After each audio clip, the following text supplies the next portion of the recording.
1980 में मुक्तागिरी की घटना है। हम लोग उन दिनों आगम और अध्यात्म ग्रंथों का अवलोकन कर रहे थे। आचार्य महाराज जो जैसा बताते समझाते थे उसे ग्रहण करने की कोशिश तो रहती थी, पर कई प्रश्न जानकारी के अभाव में अनसुलझे ही रह जाते थे।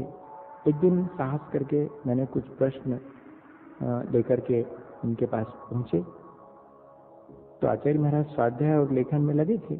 हम प्रणाम निवेदित करके एक तरफ बैठ गए। अचानक हमें लगा कि सारे प्रश्नों का उत्तर तो हमें आता है, व्यर्थ ही आचार्य महाराज का समय क्यों दिया जाए। तो हम पुनः नमस्ते करके आने लगे। आचार्य महाराज ने दस्ती उठाकर हमें देखा तो लगा जैसे कह रहे हैं उनकी क्या बात है, कुछ पूछना था। अब हम क्या कहते। श्रद्धा से विगलित भरे कन से हमने कहा कि जो प्रश्न थे वे तो अनायास ही आपका सामीप्य पाकर ही समाधान बन गए। जीवन के हर समाधान आपके दर्शन से हम पाते रहे, ऐसा आशीर्वाद दीजिएगा। वे मुस्कुराकर अपने अध्ययन में लीन हो गए। जिनकी वीतराग विद्वन उनका ही यह प्रश्न का समाधान देती है, ऐसे आचार्य महाराज धन्य है। आज जब और लोगों को भी ऐसे ही उनके श्री चरणों में समाधान पाते देखता हूँ तो पूज्यपाद स्वामी की पंक्तियां याद आती हैं।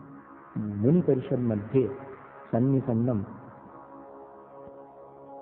मूर्तमिव मोक्ष मार्गम अवाग विसर्गम बपुषा निरूप्यंतम आचार्य वयम। ये भी घटना मुक्तागिरी की और 1980 की है। वर्षा काल पूरा होने को था। दीपावली की पूर्व संध्या में आचार्य महाराज ध्यानस्थ हुए तो सारी रात निश्चल ध्यान में बैठे बैठे बीत गई।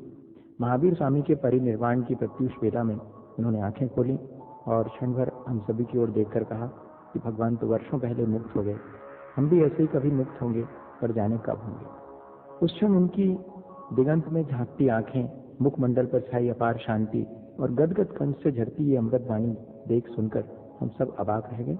एक क्षण को लगा कि मानो वे सचमुच संसार के आल जाल से मुक्त होकर आत्मानंद में डूब गए हैं। मुक्ति पाने की इतनी गहरी प्यास उन्हें शीघ्र ही संसार के आवागमन से मुक्त करेगी, हमें तो ऐसा विश्वास है।